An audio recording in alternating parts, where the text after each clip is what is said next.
Kolose 3 mulai ayat yang 15. Saudara, kita baca sama-sama ayat ini. 1, 2, 3. Hendaklah damai sejahtera Kristus memerintah dalam hatimu, karena untuk itulah kamu telah dipanggil menjadi satu tubuh. Dan bersyukurlah. Saudara, melihat tadi di sana ayat 15, hendaklah damai sejahtera Kristus memerintah atau berkuasa dalam hati kita.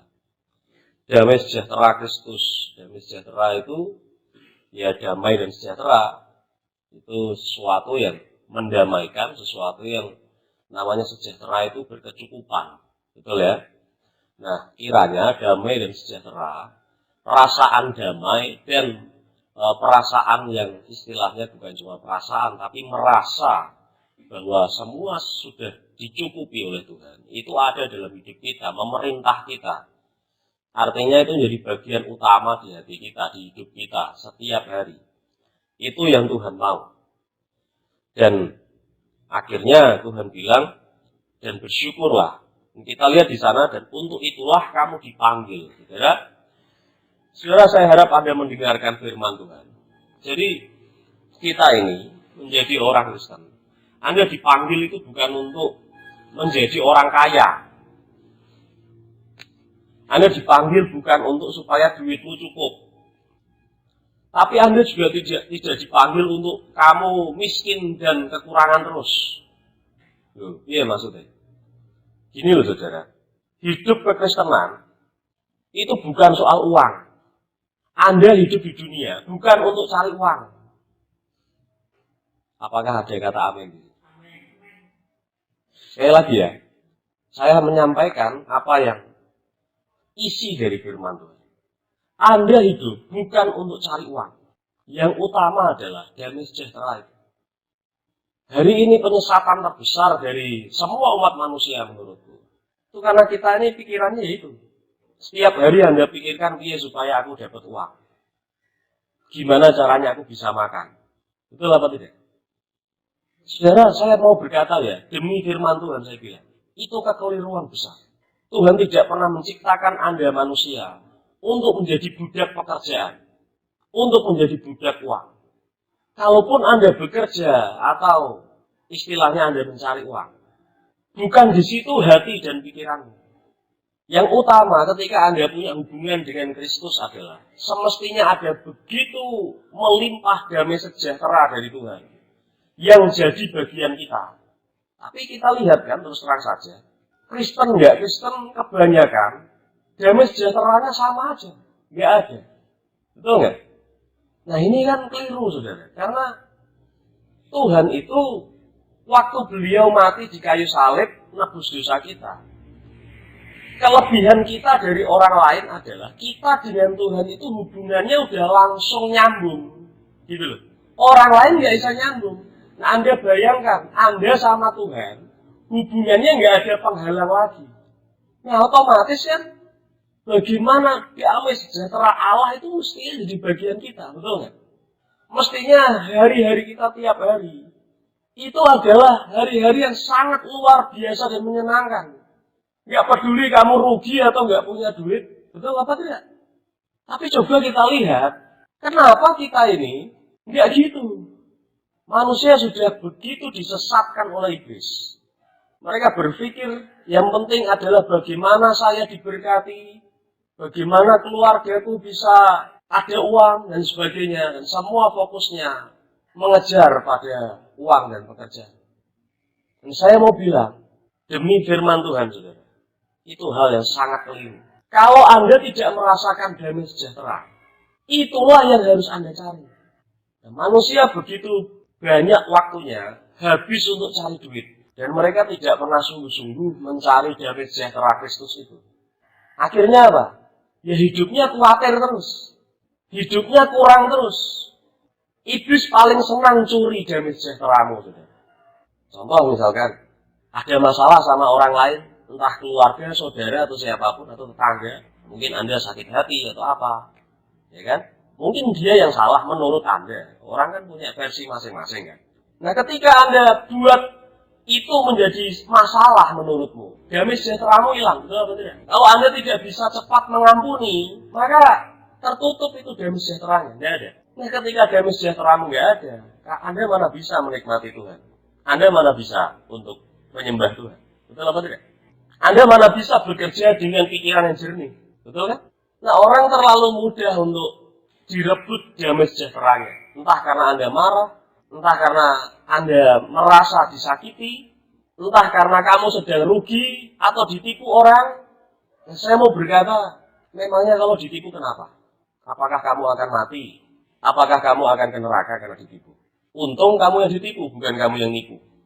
Betul apa tidak? Memangnya kalau kamu rugi kenapa? Apakah kamu akan ke neraka karena kamu rugi? Tidak, bukan? Kenapa kita risau akan hal itu? Kalau pemasukanmu tidak seperti biasanya, memangnya kenapa? Saudara, ada banyak hal yang membuat damai sejahtera kita hilang. Kalau itu sudah mulai hilang, Anda harus cari. Karena untuk itulah Anda dipanggil. Nah, orang kalau damai sejahtera, keuntungannya adalah justru dia bisa berpikir jernih, justru dia punya keberanian untuk mencoba hal-hal baru. Justru dia, istilahnya ya, dia adalah orang yang akhirnya punya ide-ide yang bagus untuk memajukan hidupnya sendiri. Kenapa orang mati kutu istilahnya? Orang kenapa dia di situ-situ aja, berkutat di situ aja? Karena tidak ada damai sejahtera. Kenapa orang tidak berani untuk membongkar dirinya sendiri dan akhirnya menjadi pribadi yang lebih baik? Karena tidak ada damai sejahtera. Saudara, dengarkan sekali lagi firman Tuhan. Anda hidup bukan untuk cari uang, tapi untuk merasakan, menikmati damai sejahtera dari Kristus. Kalau Anda tidak mengalami itu, carilah itu. Bukan cari uang yang penting. Loh mas, kita kere semua rasa kerja. Saya tidak bilang. Damai sejahtera Anda kejar, Anda pasti akan punya pekerjaan yang baik. Orang itu begini sudah. Ketika ada damai sejahtera, pikirannya akan mulai mikir benar. Akhirnya dia bisa menemukan pekerjaan yang benar buat dia. Akhirnya dia bisa mengelola pekerjaannya dengan benar. Mengelola nggak cuma pekerjaan, hidupnya semua dikelola dengan benar. Saudara, kalau seperti itu, kenapa kita tidak kejar damai sejahtera? Kenapa kita masih kejar uang terus? Betul apa tidak? Sekali lagi, damai sejahtera itu datangnya dari Kristus. Ketika Anda mengejar Kristus, Anda mendapatkan damai sejahtera itu.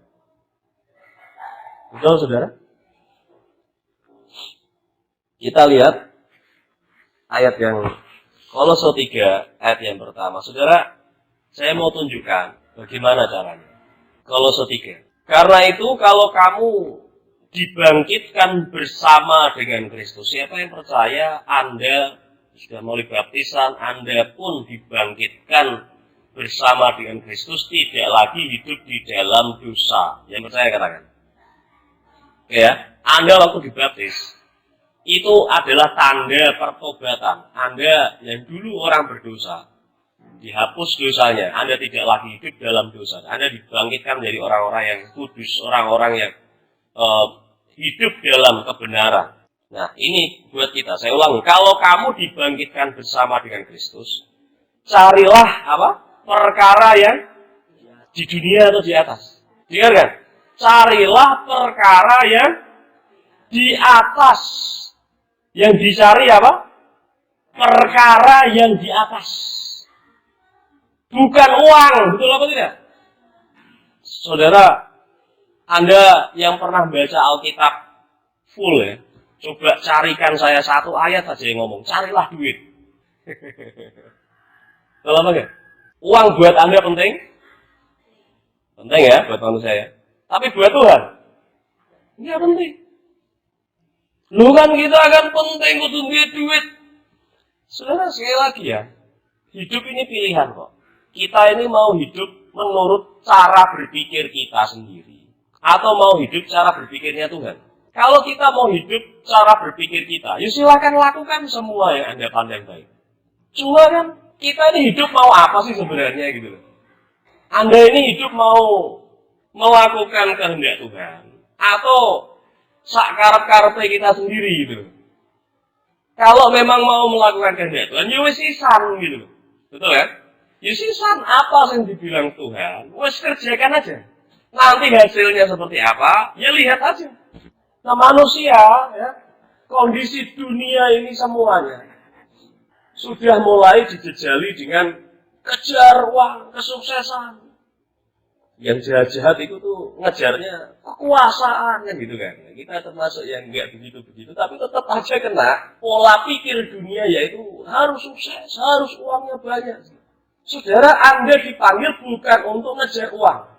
Anda dipanggil bukan untuk jadi orang kaya, tapi juga bukan untuk jadi orang miskin yang berkekurangan. Anda dipanggil untuk mengejar, tadi dibilang, carilah perkara yang di atas. Damai sejahtera itu. Nah kalau kita bisa ngejar itu, saya nggak tahu berkat Anda akan seberapa nanti. Itu hanya akan ditambahkan Tuhan saja, kata Tuhan. Itu hanya akan menjadi sepele saja buat Tuhan. Betul apa tidak? Nah bisakah kita mikir ngikuti cara berpikirnya Tuhan begitu? Ini bukan untuk uang, ini bukan supaya kamu hidupmu ada uang terus, aman terus, bukan. Tapi ini juga bukan supaya kamu miskin terus, bukan. Pertanyaan besar adalah, apakah damai sejahteramu melimpah atau kurang?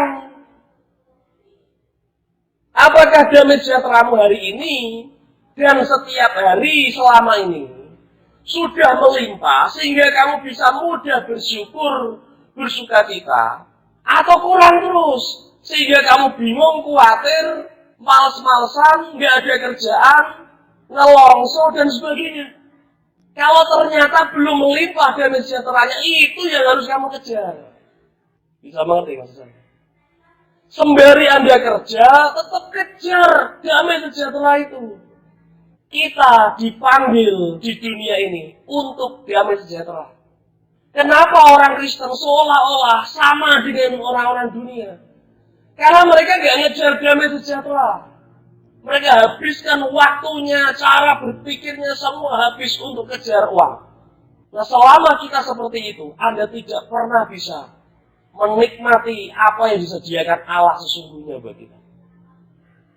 Saudara, cara ngejar damai sejahtera itu pikirkan perkara yang di atas.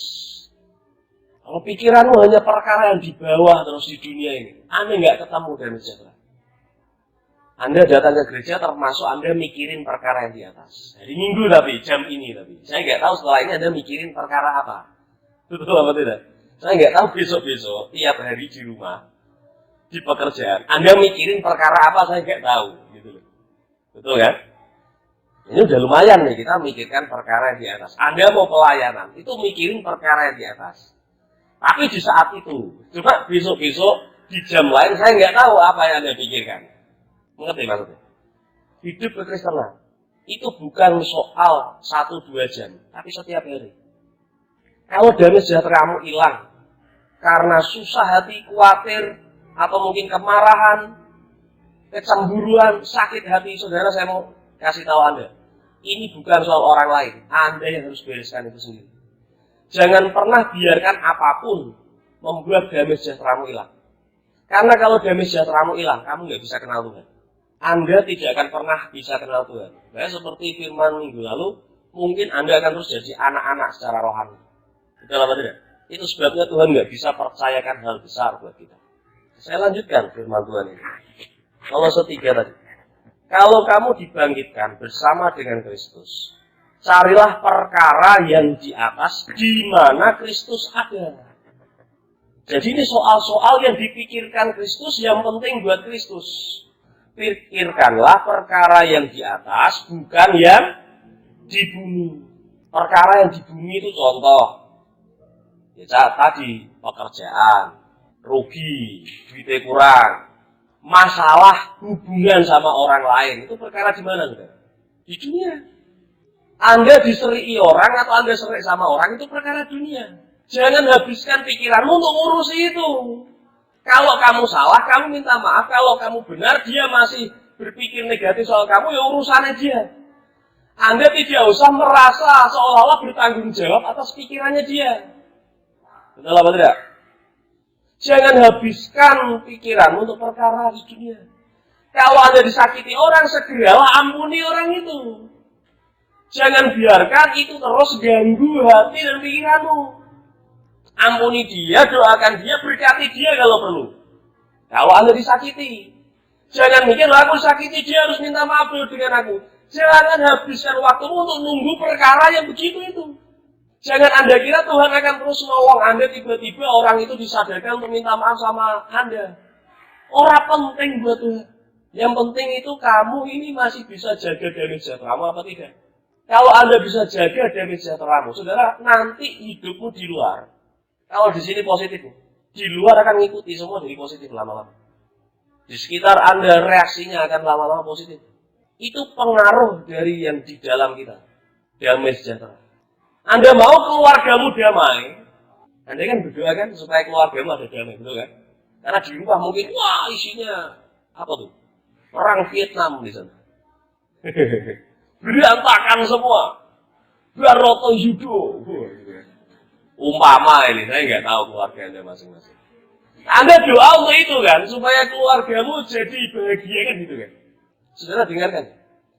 Itu tidak akan pernah terjadi kalau Anda sendiri tidak membawa damai sejahtera Kristus dengan melimpah dalam diri.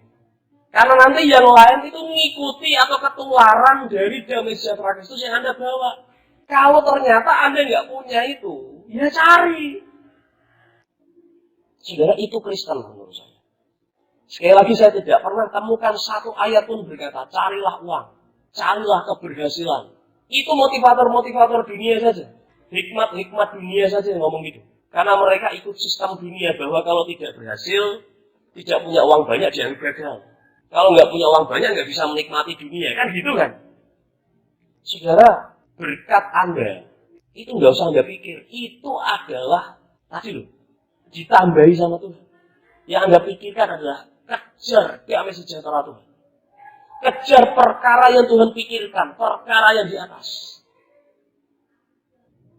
Lanjut saudara, satu segmen aja. Matius pasal yang ke-28.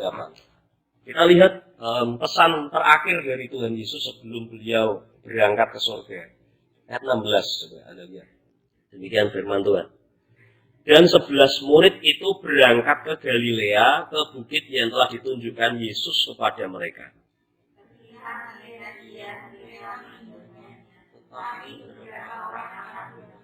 Yesus mendekati mereka dan berkata, kepadaku telah diberikan segala kuasa di surga dan di bumi.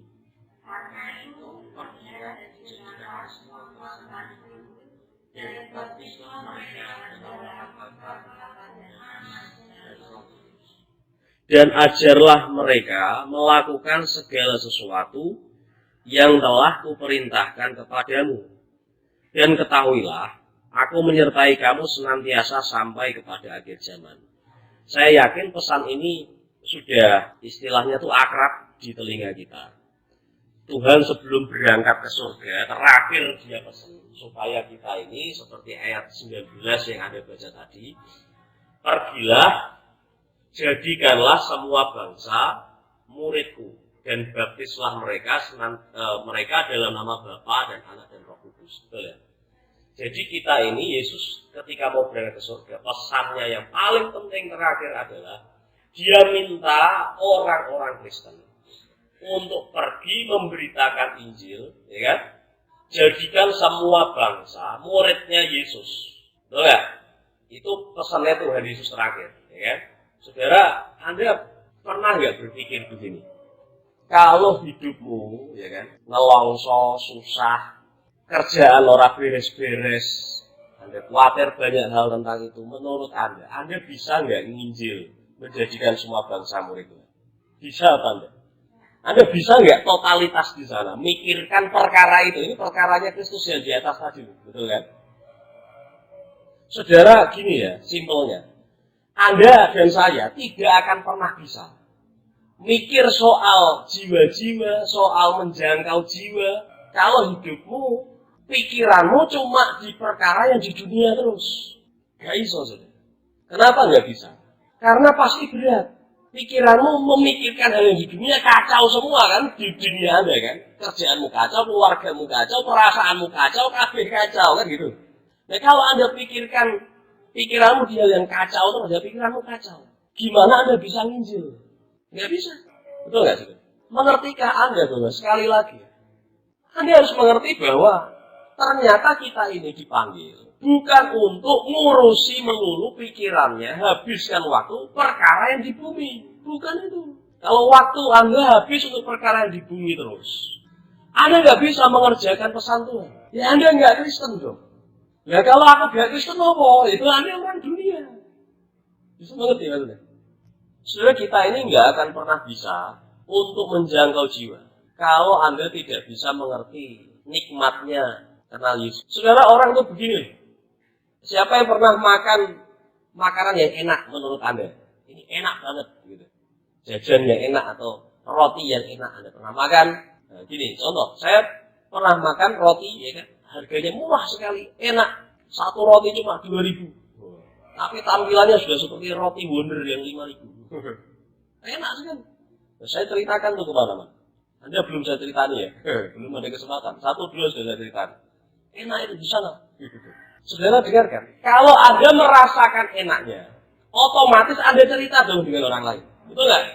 Nggak usah disuruh, Anda pasti cerita. Pertanyaannya begini, kenapa orang Kristen susah cerita soal Yesus? Nggak berani dan mikirnya macam-macam bahkan. Saudara dengarkan, itu bukti dia belum mengalami enaknya hidup dengan Yesus. Betul nggak? Yesus masih teori saja di sini. Loh, kenapa orang Kristen nggak bisa ngalami nikmatnya hidup dengan Kristus? Padahal hubungannya dia sama Tuhan udah lancar, nggak ada penghalang, betul nggak? Lah kok tetap orang iso ngalami Tuhan? Jawabannya adalah karena pikirannya melulu soal duniawi. Dia kehilangan damai sejahtera. Dia tidak pikirkan perkara yang di atas. Dia nggak bisa ketemu Tuhan. Dia nggak bisa ngalami Yesus walaupun Yesus dekat. Itu sebabnya dia nggak bisa cerita soal Yesus. Nggak ngalami Yesus. Gimana mau cerita? Saya bicara untuk semua Anda orang Kristen. Anda ngalami Yesus nggak dalam hidupmu? Anda ngalami nggak nikmatnya Yesus dalam hidupmu? Dalam bahasa Inggris, pengajaran ini saya mau bilang, the wonder of the Christ. Nikmatnya Kristus seperti apa? Anda ngalami apa tidak? Kalau Anda nggak ngalami, gimana Anda bisa cerita? Nggak mungkin. Jadi saudara, pesan saya simpel hari ini. Pesan Tuhan buat kita. Gini, apakah Anda termasuk orang yang bisa menikmati Kristus dalam hidupmu tiap hari atau tidak? Kalau Anda tidak bisa menikmati Kristus tiap hari, cari itu saudara. Yang Anda harus cari adalah menikmati Kristus. Sudahkah Anda bisa menikmati Kristus tiap hari? Sudahkah semua yang disediakan Tuhan? Damai sejahteranya, itu Anda nikmati tiap hari. Kalau itu belum Anda nikmati, kejar itu saudara. Kalau Anda penuh damai sejahtera, saya mau bilang, pasti mulutmu tidak akan berat untuk cerita soal Yesus ke orang lain. Mau nanti Anda cerita, terus ada orang yang marah-marah, kamu kok kristenisasi. Anda tidak akan peduli itu, itu enak kok memang. Betul nggak? Saya curiga, jangan-jangan orang Kristen berat ngomong soal Yesus. Mungkin karena mereka nggak ngalami nikmatnya Yesus kayak apa. Damai sejahteranya nggak ada di hidup mereka. Kurang-kurang. Dan jangan-jangan kita begitu. Nah, kalau kita begitu, saya mau bilang, ayo saudara, kejar damai sejahtera. Untuk itulah Anda dipanggil. Nikmati Yesus tiap hari.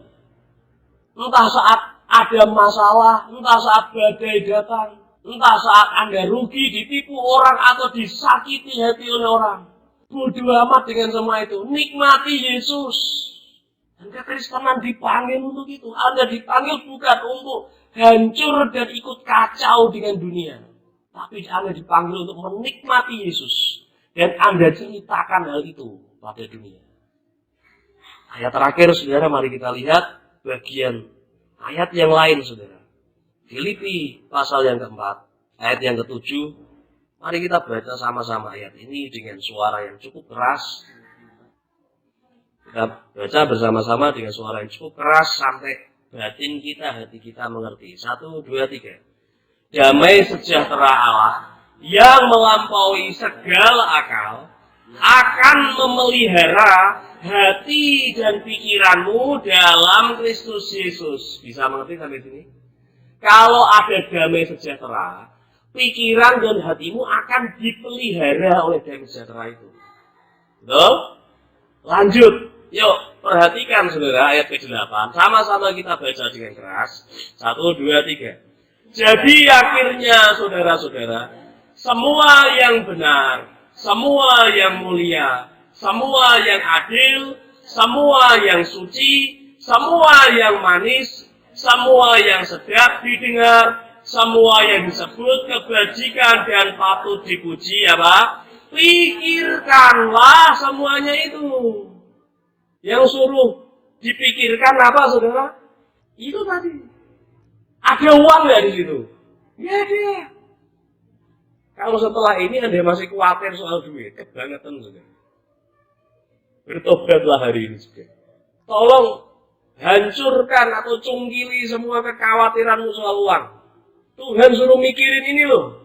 Ini yang harus Anda kejar. Lu nggak oleh kerja, Mas. Kerja tetap. Golek duit, Mas. Tetap golek duit. Tapi pikiranmu di sini. Ngerti nggak, saudara? Kerjanya tetap kerja. Untuk menafkahi dirimu sendiri atau keluarga tetap lakukan. Tapi pikirkan ini loh. Kalau ini sampai hilang, cari ini. Kalau sampai pekerjaanmu menyita waktumu, menyita pikiranmu untuk nggak bisa mikirin ini. Tinggalkan sejenak pekerjaanmu, cari ini. Damai sejahtera Allah. Itu harganya. Nyawanya Yesus sendiri. Karena sebelum ada penyaliban, damai sejahtera Allah, damai sejahtera Kristus tidak bisa masuk dalam diri manusia. Kecuali orang itu punya pengurapan khusus. Jadi masa kita anggap itu murah, anggap itu sepele belaka. Mari saudara, saya mau berkata, mari kita bertobat, kikis dari semua yang tidak terlalu berguna. Arahkan dirimu untuk perkara yang di atas. Jangan habiskan hidupmu hanya untuk mengurusi hal-hal yang tidak ada kaitannya dengan damai sejahtera. Tuhan suruh kita memikirkan hal yang benar, hal yang mulia, yang adil, yang suci, yang manis, yang sedap didengar. Semua yang disebut kebajikan dan patut dipuji. Pikirkanlah semuanya itu. Kalau ada damai sejahtera di hidupmu, saya berani jamin seperti firman Tuhan berkata, hati dan pikiranmu pasti akan terpelihara. Amin, saudara. Tuhan memberkati Anda semua.